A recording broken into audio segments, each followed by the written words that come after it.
So, ladies and gentlemen, Zoran Mamdani's taxpayer-backed grocery store plan just ran straight into the people Democrats constantly claim they want to protect. Immigrants and minority-owned neighborhood grocers. And now they're suing City Hall, ladies and gentlemen, saying they cannot fairly compete against a grocery store whose rent, construction costs, taxes, and even discounts can be subsidized by taxpayers. And so this is happening right now in New York City. Zoran Mamdani's government-run grocery store receiving tons of backlash. And so we got to get into it.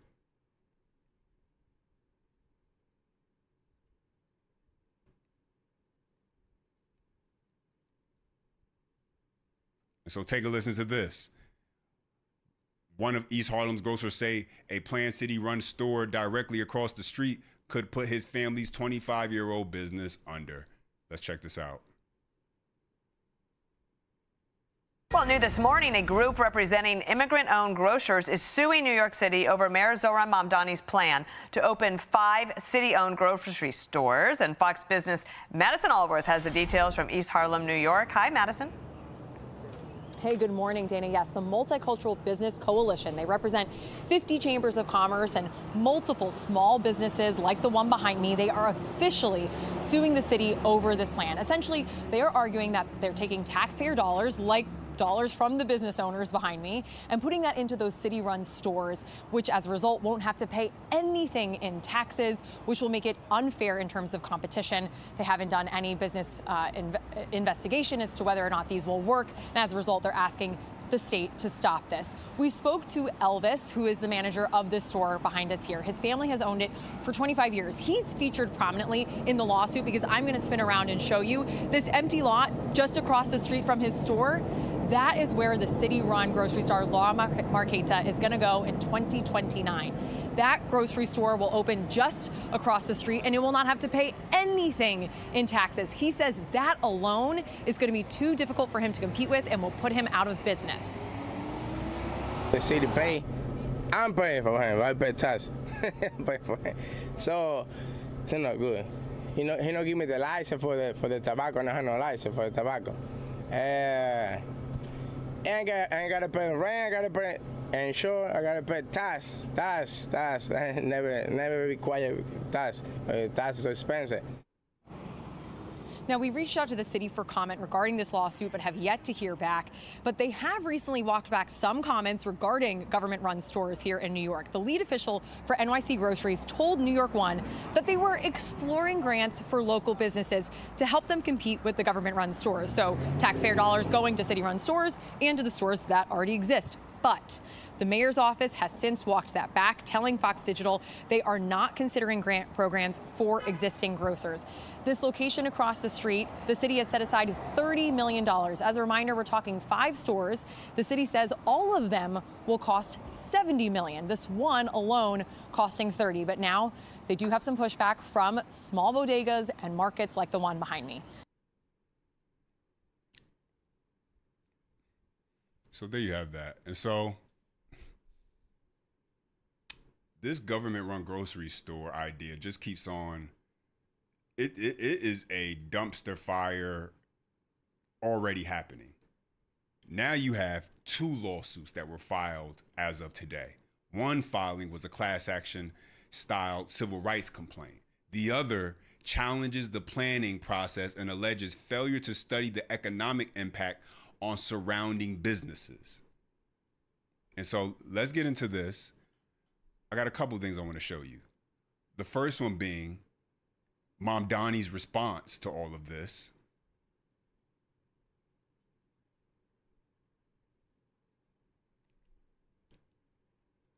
And so check this out, and then we're going to come back with, you're going to want to see this next part, ladies and gentlemen.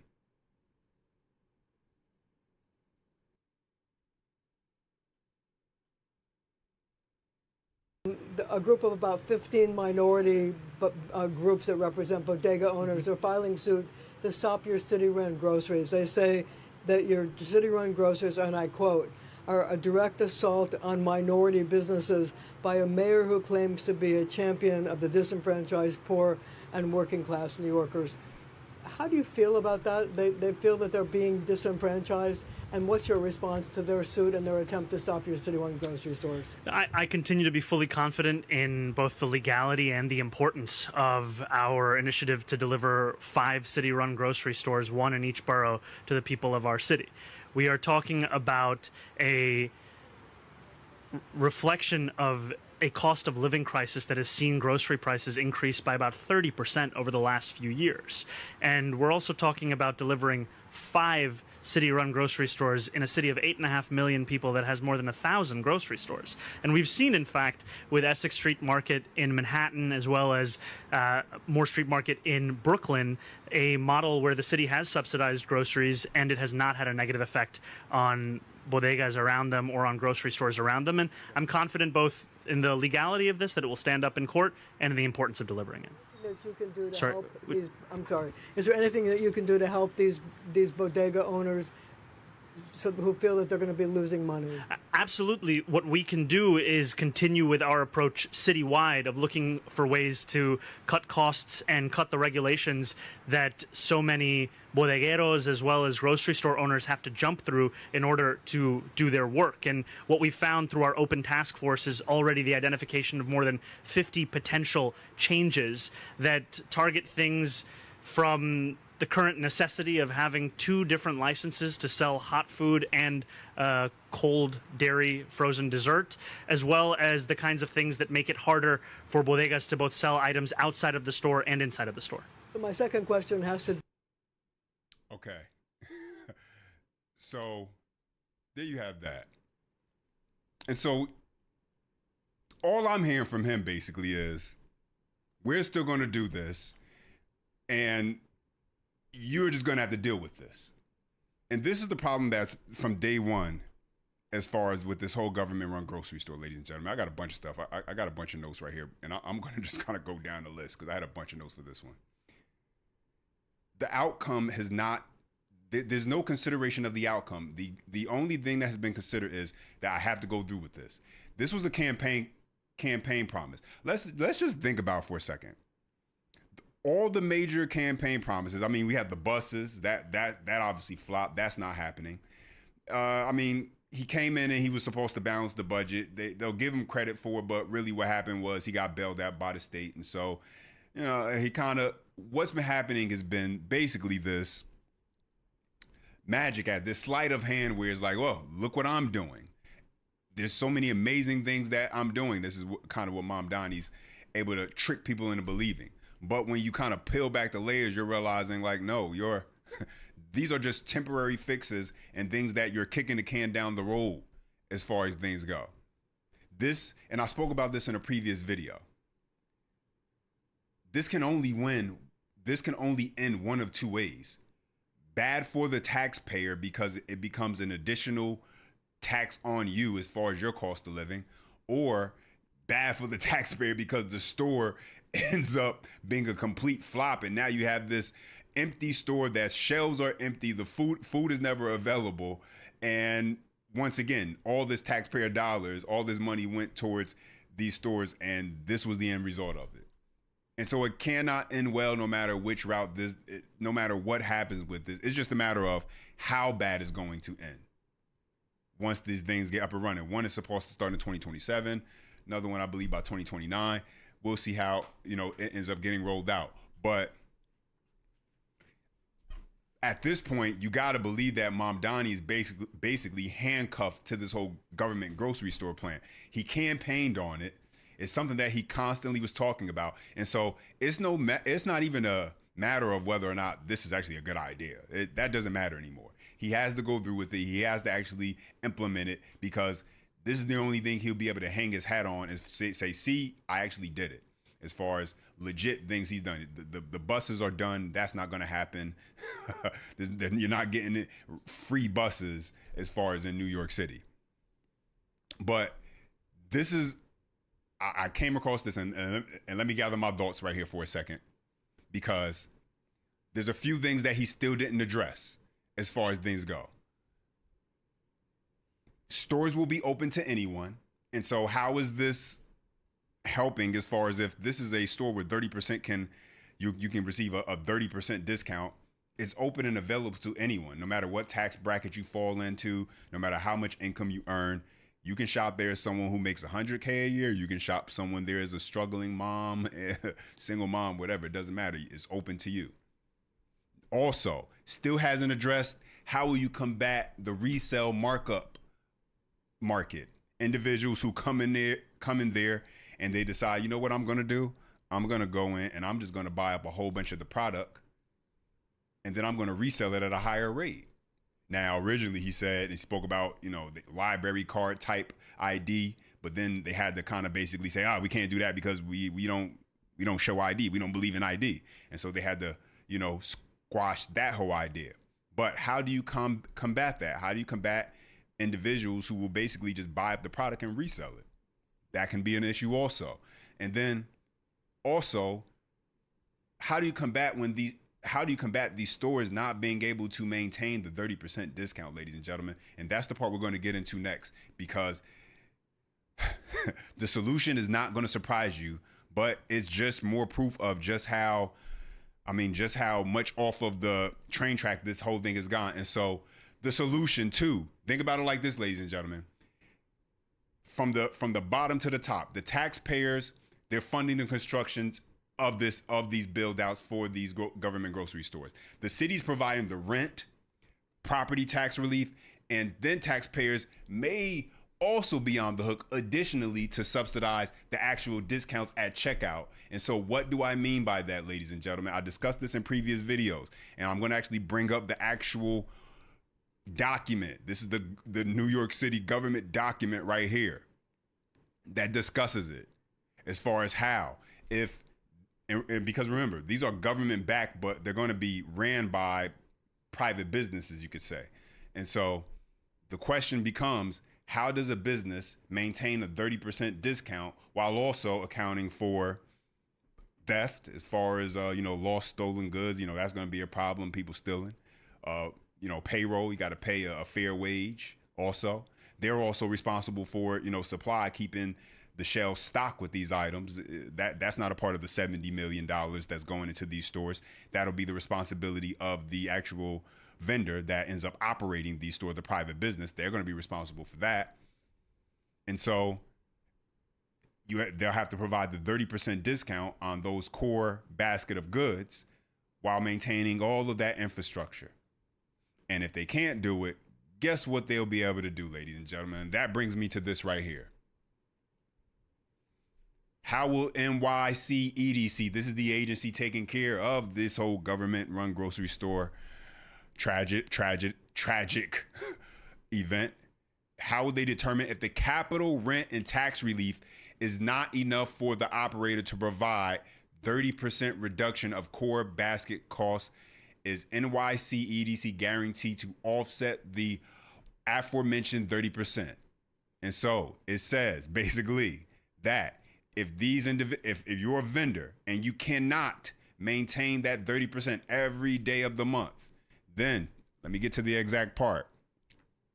Respondents are required to provide estimates of additional affordability payments that will be necessary to support the delivery of the goal in their proposal. The final determination regarding the amount and structure of subsidy will be made during operator selection and as part of the contract negotiation process. The final amount agreed to will be sized to offset 30%, subject to other operational and risk sharing terms in the final agreement. And so basically, they have to do the numbers, they have to work out all the math. And if the math isn't mathing, where they look at everything and they say, okay, even with the 30%, labor costs, factoring in, loss prevention, that sort of thing, we cannot maintain 30% discounts on a consistent basis. It's just not possible. And so this is how much extra we're going to need in order for us to be able to operate. City looks at it, and if they want this to work, they're going to have to say, yes, here goes the extra cash. And what does that mean, ladies and gentlemen? That means more taxpayer dollars, because the money has to come from somewhere, will be used to subsidize the upkeep of the actual inventory. And so this gets back to what I was mentioning before.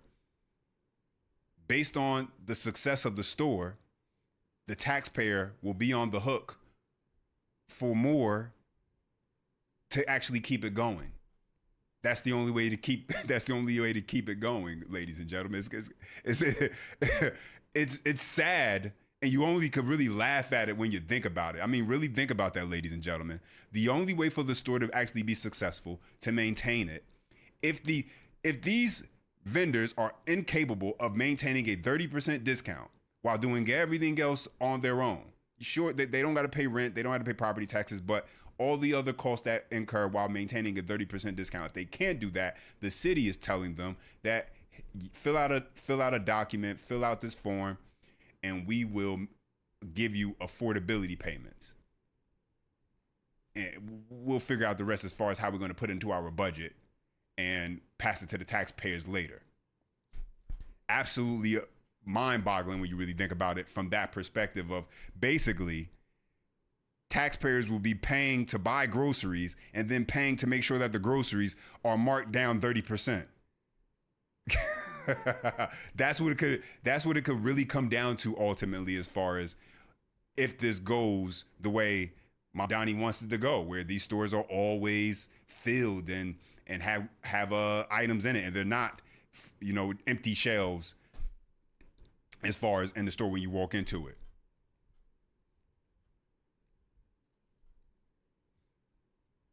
And so, you know what? Let me go back, because the reason why there is this court filing going on right now is because, as far as with these grocery stores and these bodegas filing this lawsuit, because they're drawing a comparison between, and if you've been to New York City before, you'll notice that you don't really see a Walmart there. And there is a reason for, you don't really see, last time I was there, I don't really see any Walmarts or anything like that. I don't think they have Walmarts. I think they're kind of like not allowed in there. But let's go to this article. There's a reason for that, because obviously the undercut of competition. And so take a listen to this. The second suit, a 13-page filing in New York State Supreme Court, claims that the government-owned stores would present problems similar to those by Walmart, which has attempted several times to enter the Big Apple without success. So yeah, maybe I was thinking of upstate New York or something like that. But as far as New York City, they attempted several times to enter the Big Apple without success. And so for years, the Arkansas-based discount, pardon me, now you guys have it up, wasn't on your screen, that's okay. For years, the Arkansas-based discounter has faced fierce opposition from New York politicians, with legislators and labor unions claiming small businesses would be decimated by the retail giant. The municipal grocery stores have pledged to sell food items 30% below the market rate, a rate rival or exceeds Walmart's discounts. And so they're saying, hold on.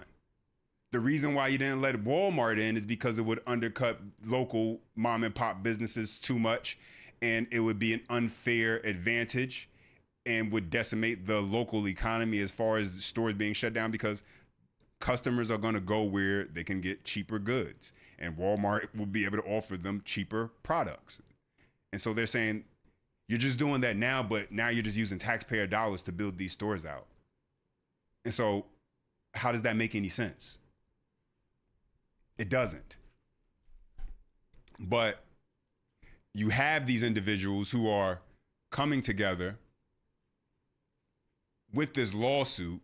And so let's get into this, because apparently you have one of the bodega owners, he's calling Mamdani's administration thugs because they attempted to bully him at a Chambers event. And so just take a listen to this. I mean, hey, he has the champagne socialists who fake like they're blue collar workers. I guess he got some thugs who will try and, make sure they can have their way. I don't know. We'll have to see. But take a listen.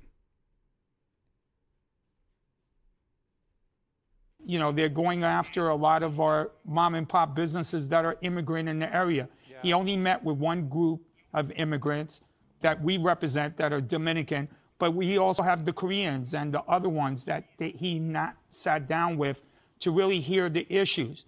And we're afraid that they get bullied. That's why in the lawsuit we didn't put all all the people in who are going to be part of the lawsuit, because we want to sit down with the Speaker of the City Council, Julie Menon, to be able to have a conversation with her to make sure they will not go after our members. Right now, 2 weeks ago, I sent a video to Fox News where one of his people, David Correa and Jeffrey Garcia, were bullying me at one of my chamber events. And so those are the fear of our members. If the city could have these employees that are acting as thugs, bullying me, what about our members? You know, what about the members? If they're going to bully this guy, what about the members? And so, folks, my prediction on this whole thing is that, well, we'll see. I don't anticipate this ending well once these stores get up and running. There is no path where this will actually end up being anything that Mamdani says it's going to be. It can only end bad. It's going to end bad for the taxpayer, or it's going to end bad for the city. It's going to end bad for the business owners. On some level, this is going to end bad. When you try to put government and you try to get government to get involved in business by using taxpayer dollars basically to try and fudge the market with these 30% discounts, and you're calling it, you know, compassion, all you're doing is basically you're cutting out the business owner because now they can't compete. You're in the long term damaging and hurting the taxpayer because now it becomes more expensive, the cost of living for them, and their tax dollars are going to even to worse use. And ultimately, if you were actually, and this is why I say the outcomes, this is not about the outcome.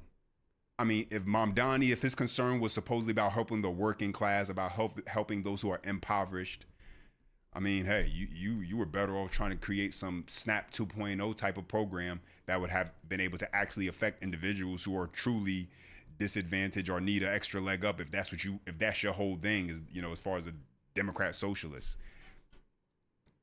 if that's really what your goal was, to try and help those individuals, and by giving them government assistance, I mean, we have social programs, we have SNAP. Problem obviously is the guardrails around things like that, where people exploit and take advantage of them. But this right here, I mean, talk about being able to take advantage of this particular system when it's put in place. Whether it's the buyers, whether it's the individuals being able to go in and basically buy up a bunch of product, or the fact that the store will be empty in a matter of a couple weeks and they won't be able to keep items on the shelves.